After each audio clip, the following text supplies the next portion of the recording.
Bienvenidos al módulo 6. Aquí vamos a enfocarnos en algo que es central, en el discurso.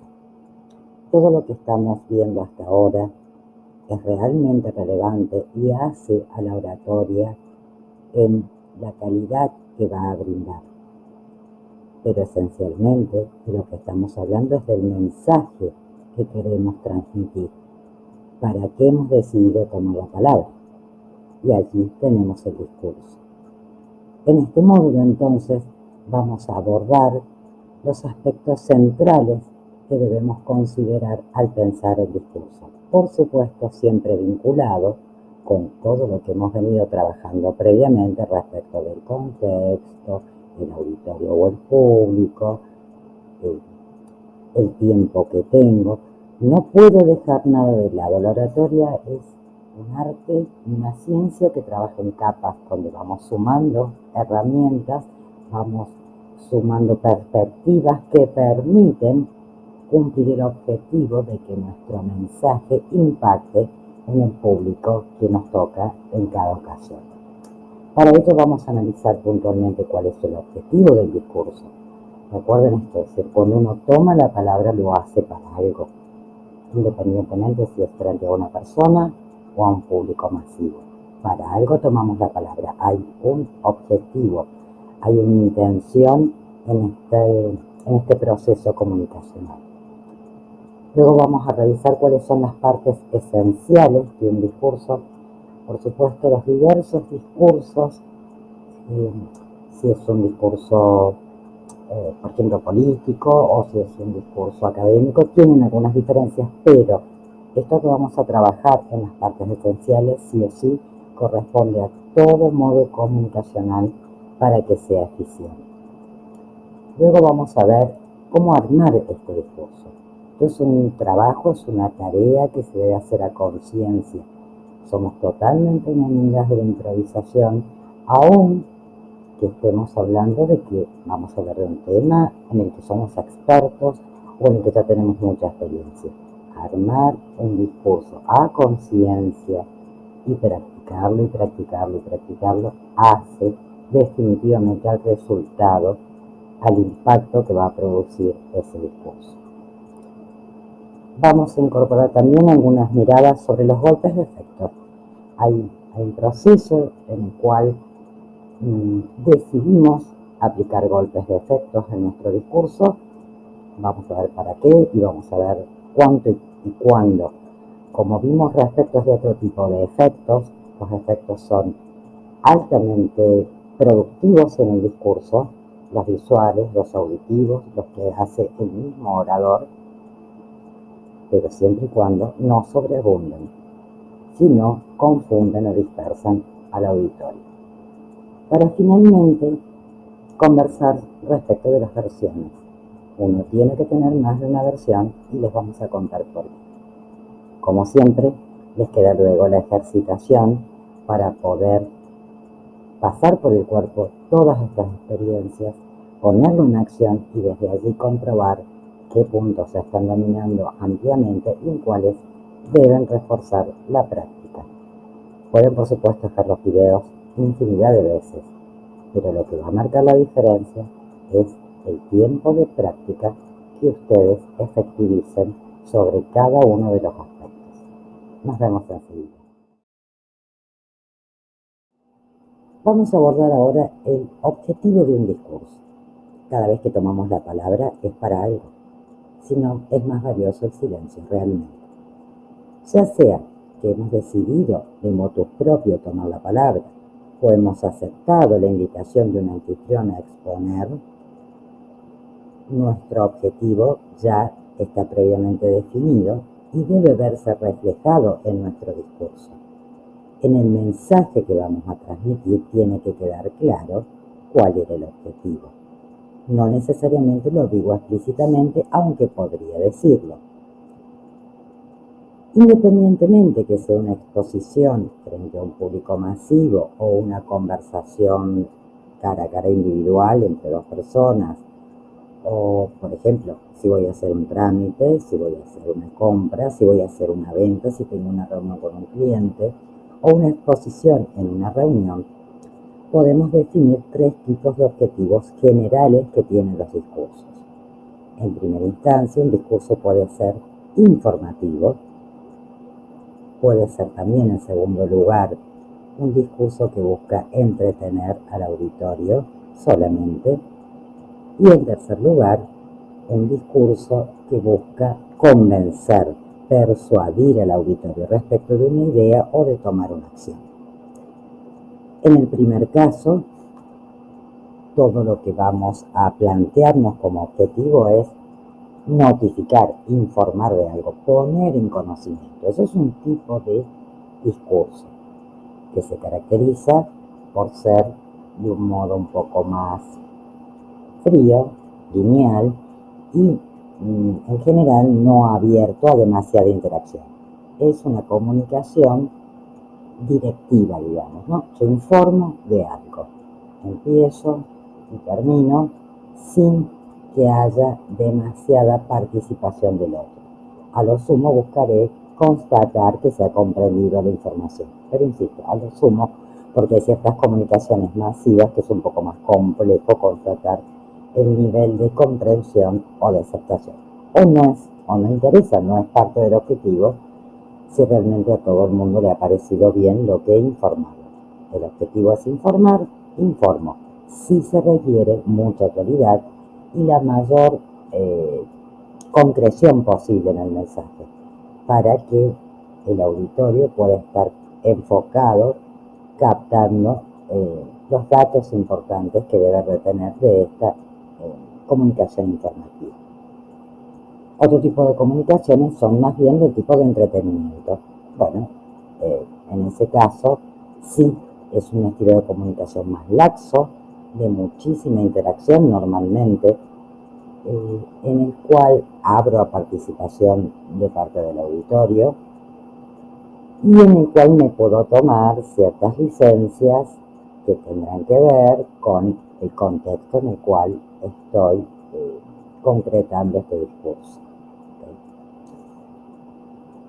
El tercer discurso, que busca persuadir a otros respecto de la validez de una idea, de un concepto, o impulsarlos a la toma de una acción, requiere ya sí un conocimiento muy profundo del auditorio y un dominio exacto de los tiempos, de los ritmos, de las cadencias, de los golpes de efecto, porque persuadir a otros implica sensibilizarlos respecto de algo, emocionarlos para lograr que el mensaje penetre en ese auditorio.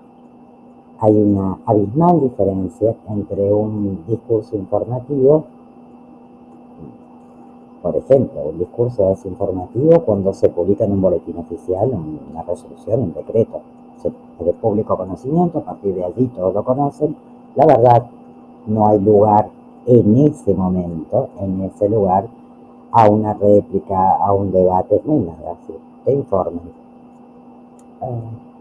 Por el contrario, si lo que estoy buscando es persuadir al auditorio, justamente tengo que dejar ese espacio para la interacción y tengo que dominar todo este arte del oratorio. Podemos decir que este entrenamiento está muy enfocado en el tipo de discursos de persuasión hacia otros, porque lo que te vamos compartiendo son las herramientas necesarias para lograr acercarnos a la emocionalidad de quien está del otro lado. Las personas estamos convencidas que decidimos totalmente desde el ámbito racional, pero en realidad lo hacemos mucho desde lo emocional. Entonces, dentro de este clima, esta emoción necesaria hace al objetivo del discurso. Seguimos enseguida con los otros temas. Vamos ahora sí al meollo de la cuestión, a las partes esenciales de un discurso. Centralmente son tres: una introducción, un nudo y un desenlace. ¿Y cuál es más importante? Pues todas. En cada una de estas partes atendemos subobjetivos que alinean todo lo que va a pasar en mi exposición con el objetivo final por el cual estoy hablando. La introducción es el momento en el cual debo vincularme con el público, captar su atención y además lograr exponer el motivo por el cual les estoy hablando. Eso debo dejarlo muy claro. No puede ser muy extensa porque es esto una introducción. Yo allí no me pongo a argumentar. Estoy buscando captar atención y fijar el concepto de qué voy a hablar. ¿Por qué hablo yo y no otro? También puedo incluirlo allí brevemente en la introducción. Aquí se utilizan diversas técnicas para captar la atención y tendrá que ver mucho con el contexto en el que estoy, con la temática, pero especialmente con el tipo de auditorio que tengo. Podríamos cantar, podríamos hacer chistes, podríamos, que vamos a ver luego, como golpes de efectos que vamos a usar para captar la atención, para sensibilizar al auditorio. Pero tiene que ser criteriosamente elegido.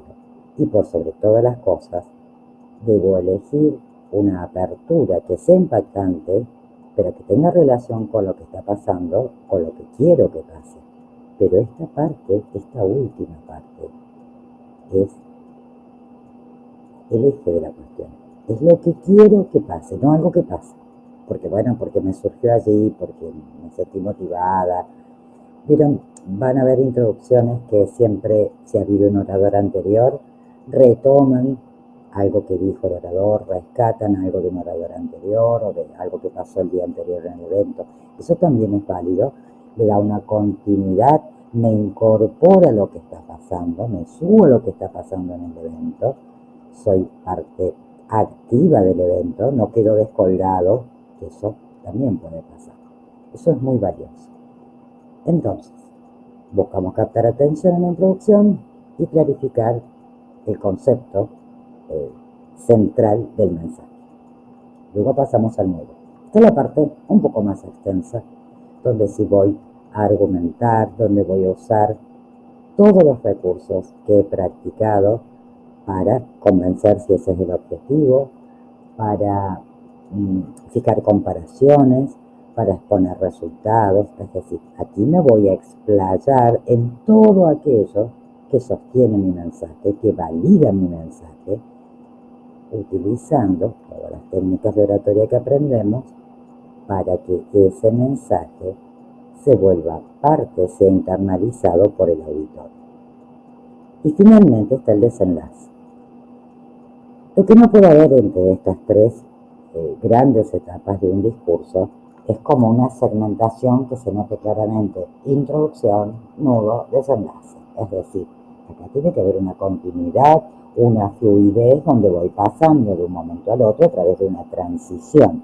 Inclusive, como son etapas de la exposición que requieren energías distintas, salvo que ex profeso decida un cambio de energía abrupto, uno debe ir produciendo esa transición para que el público pueda irme acompañando en la transición. Hacer estos cambios de energía, de tono, de velocidad muy abruptos puede producir que el público desconecte, se fue porque no entendió, porque no pudo seguir. ¿Ok?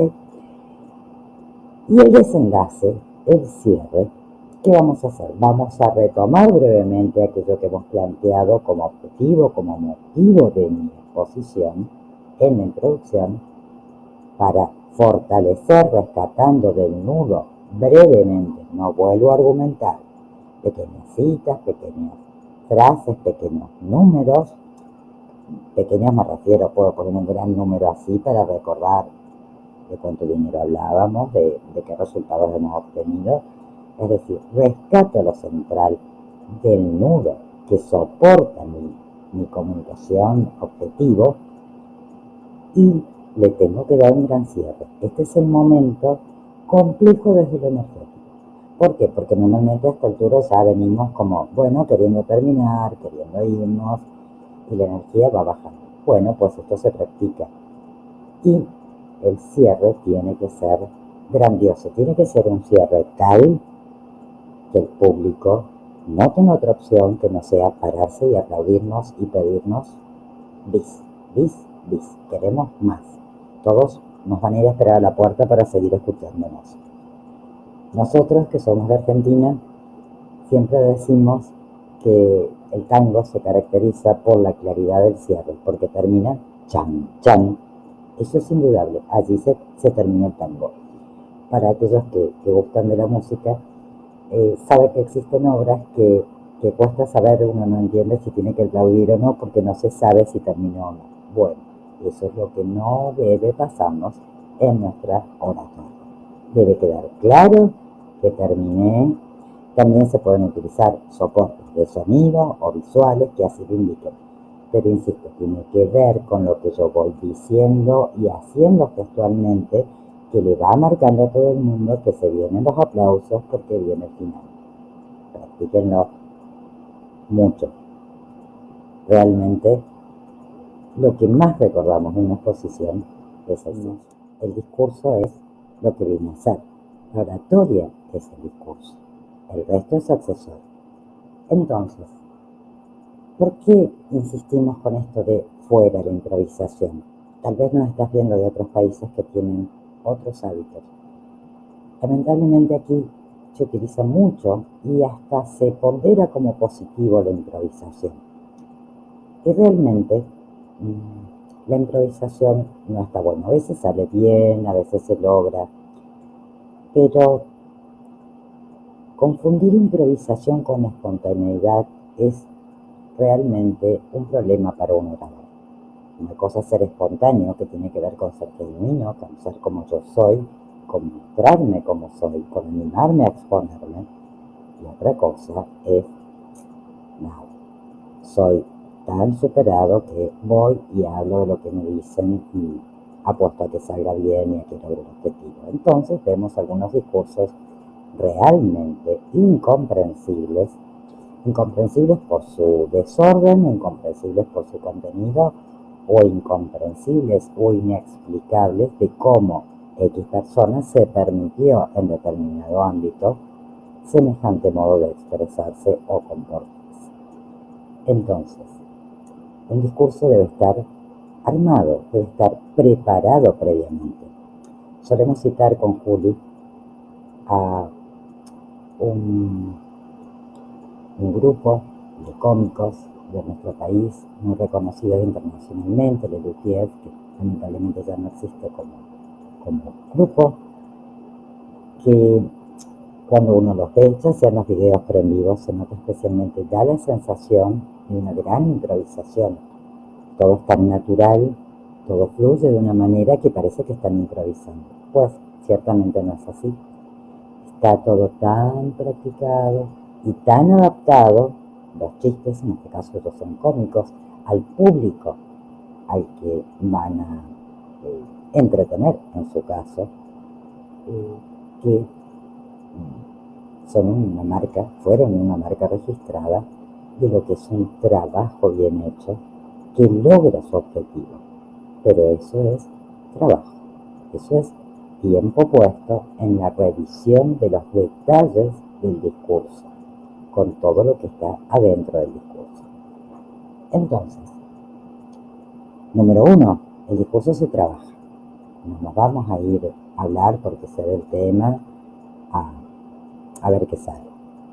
Redacto el discurso, edito ese discurso varias veces, reviso la introducción, la pruebo con amigos, conocidos, colegas, me filmo, me miro, veo si a mí me gusta lo que estoy viendo y sintiendo. En la introducción, como dijimos, el objetivo es captar la atención, plantear el punto, y allí voy a construir mínimamente una credibilidad. Es decir, ¿por qué estoy yo acá? Porque estoy hablando yo y no otro. Pero mínimamente no puedo dedicar allí 15 minutos a hablar de mi currículum. Tengo que rescatar de mi currículum laboral o académico aquello que realmente va a hacer a la exposición que voy a tener. El resto lo tienen accesible hoy en día en todos lados. Habiendo logrado un discurso en el cual estoy seguro que voy a captar la atención y voy a poder dejar claro el objetivo de mi exposición y el por qué estoy exponiendo, voy a redactar el cuerpo, el nudo de este discurso. Aquí lo que sugerimos es, uno siempre quiere incorporar muchísimos temas, es en las distintas revisiones, reediciones del discurso, buscar fijar menos puntos para tratar para poder darle la profundidad necesaria y que la audiencia pueda retenerlos. Si hablo de 100.000 cosas y tengo 10, 15 minutos, pues nada van a recordar. No hay efectos de impacto que logren fijar tantos conceptos en tan poco tiempo. Finalmente, voy a practicar y a preparar especialmente cómo va a ser mi cierre, mi conclusión.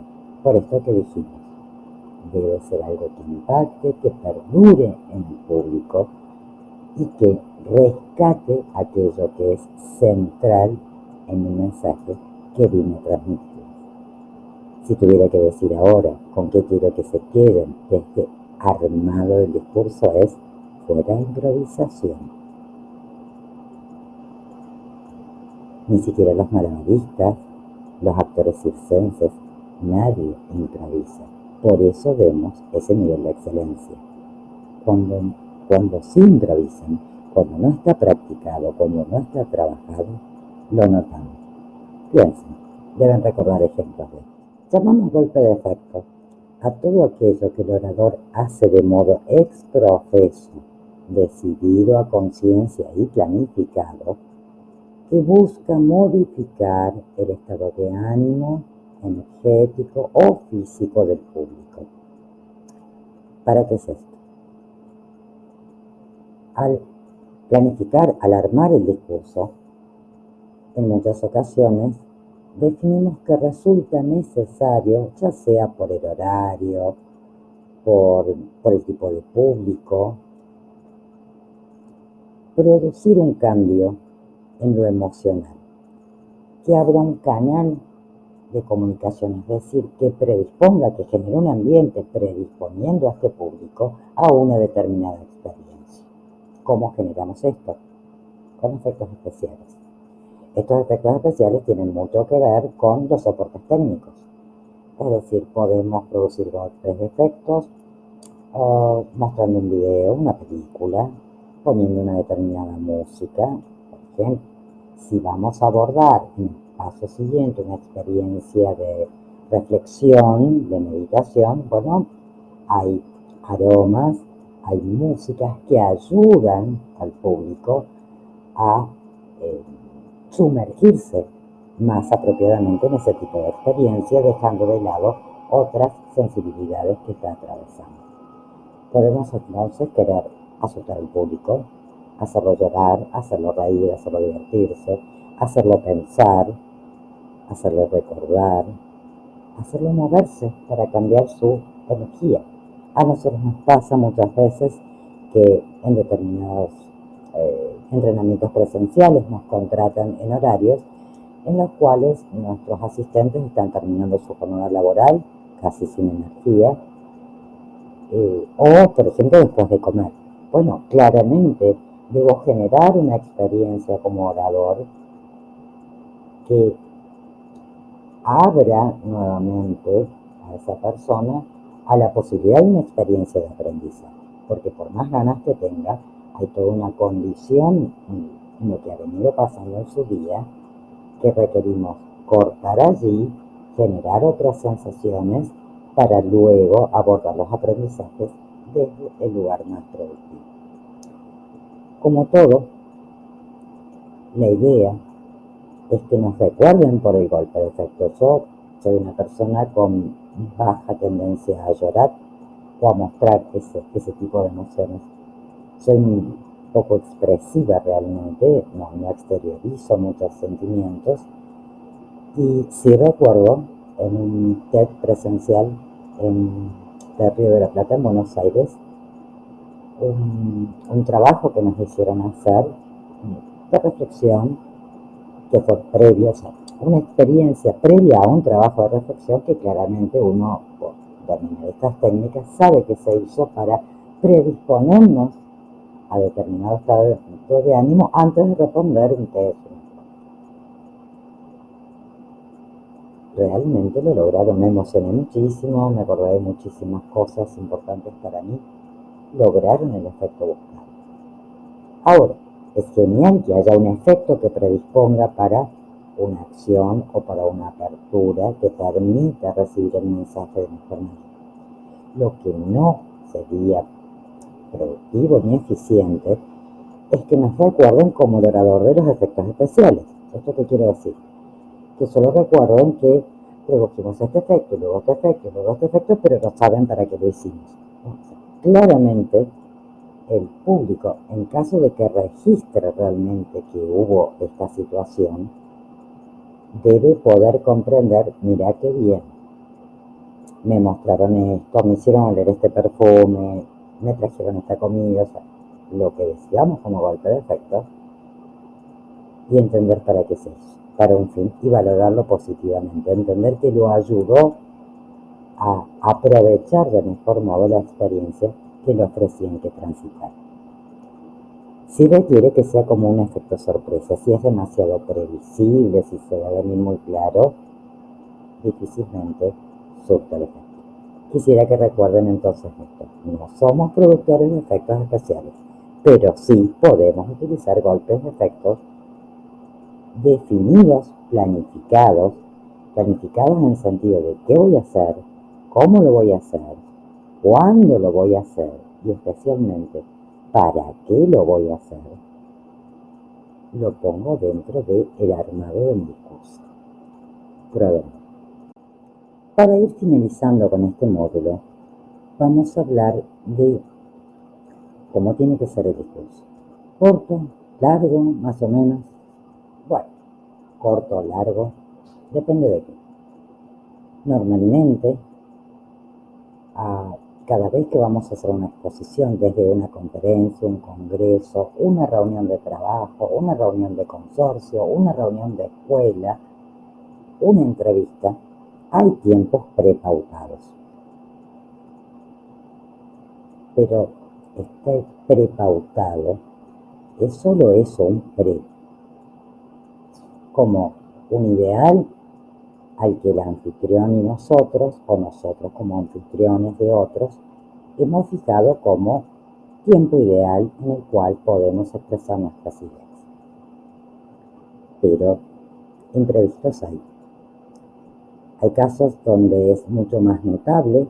Observen a los periodistas o panelistas en vivo en los canales de TV o en los canales de streaming y ustedes se van a dar cuenta, a veces lo hacen explícito, porque también es una posibilidad explicitar que está habiendo un problema. Entonces, por ejemplo, no encuentran un video que tienen que mostrar, entonces dicen, bueno, vamos a seguir profundizando en el tema, o vamos a hablar del clima hasta que aparezca el video. En otros casos no lo explicitan, pero uno nota que claramente la persona está lo que llamamos estirando, porque esa es la señal que se hace en los canales, como estirar. Es decir, estás ganando tiempo hasta que se resuelva algún problema técnico. Puede pasar en contrario, que la señal sea cortar, cerrar, redondear. ¿Por qué? Porque por alguna razón me habían indicado un tiempo posible y está pasando algo y necesitan que acorte el tiempo. ¿Cómo maneja esto un orador sin que descalabre su exposición tan trabajosamente armada? Pues teniendo muchas versiones. ¿Para qué armo distintas versiones? Una corta, una extensa y una mediana. Para asegurar que pase lo que pase con mi tiempo de exposición, mi mensaje, el motivo, el objetivo por el cual estoy hablando, se va a concretar y va a llegar al público de una manera planificada para que llegue como quiero que le llegue. Entonces, si me dan 2 minutos, serán 2 minutos, si me dan 20, serán 20, si me dan 2 horas, serán 2 horas. Esto evita que tenga que improvisar. lo cual se nota muchísimo. Por eso en la ejercitación te vamos a pedir que una vez que tengas un discurso que te satisfaga, lo edites a versión breve, intermedia y extensa. No te vayas sin tus distintas versiones de exposición. Y llegamos al ejercicio número 10. Ya debe ser un 10 en oratoria. Bueno, lo que te queremos proponer es, siguiendo dentro de lo que es la programación neurolingüística, que ahora revisemos qué estás transmitiendo vos con tu cuerpo. Y para eso vamos a hacer lectura expresiva y vamos a jugar con la entonación de la voz. Primero vas a leer de diversas maneras estas citas que te hemos colocado en el workbook. Es decir, hay 3 citas y puedes elegir la que más quieras. Para una mayor profundización, hacelas todas. Y primero léelas en neutro, léelas normales. Después, marca los vocablos que vos deseas enfatizar para darle más expresividad. Por ejemplo, si la oración fuera esta que acabo de decirte, marca los vocablos que deseas enfatizar para darles más expresividad y yo decido, por ejemplo, decir de una manera mucho más enfática la palabra enfatizar y también decido remarcar expresividad, sonaría así. Marca los vocablos que desees enfatizar para darles más expresividad. ¿Notas cómo te proponemos que trabajes? Es decir, que leas una y otra vez las frases, pero no con la misma entonación. Entonces, en primer lugar, léelas normal. Después, pasa a señalizar o a marcar algunos vocablos, algunas palabras que deseas enfatizar, que deseas darle más expresividad. Ya sea que las vas a decir más fuerte o que las vas a decir más pausado o que vas a hacer un silencio previo a pronunciarlas. En tercer lugar, te vamos a sugerir que vuelvas a leer en voz alta todas estas citas con una entonación y un volumen adecuados. ¿Esto qué quiere decir? Que te grabes, que te escuches. Muchas personas tenemos podcast, grabamos audios, sabemos dar entrevistas en la radio, otros no lo hacen y entonces no se escuchan. Créeme, escucharte, escuchar cómo lo haces, cómo lo decís y cómo lo escuchan los demás, te va a ayudar muchísimo para poder mejorar. A la hora de mejorar, es importante tener en claro el marco de referencia, saber cómo suena lo que estoy diciendo. Te invitamos entonces a hacer este ejercicio y a ir siempre por más.